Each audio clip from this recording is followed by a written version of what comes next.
Facilfrutta, Adriatica, la Valle dei Sapori, Acqua Marina, l'arte del buon gusto. A Bacil di Breda, Treviso. Ben ritrovati al meteo. L'alta pressione africana inizia a cedere, sia pure lievemente. Ecco che dunque le nostre regioni saranno interessate da qualche passaggio temporalesco. Vediamo il dettaglio di martedì 2 luglio.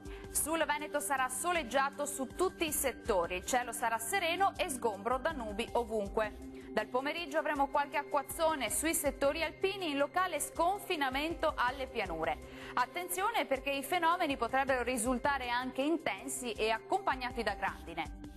Temperature minime tra 17 e 24 gradi, valori massimi sempre piuttosto caldi, oscillanti tra i 28 e i 35 gradi.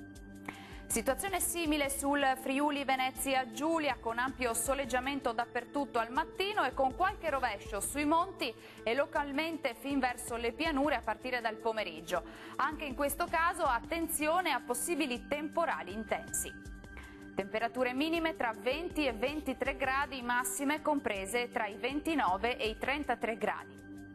Non cambia di molto la previsione sul Trentino Alto Adige, dove avremo condizioni di tempo stabile e soleggiato al mattino, poi il contrasto termico causato tra correnti d'aria fredda potrebbe causare fenomeni temporaleschi anche violenti e con locali grandinate.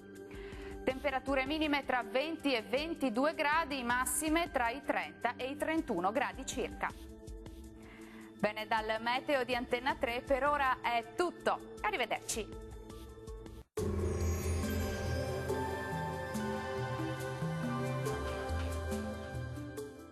Facilfrutta, Adriatica, la Valle dei Sapori, Acqua Marina, l'arte del buon gusto. A Bacil di Breda, Treviso.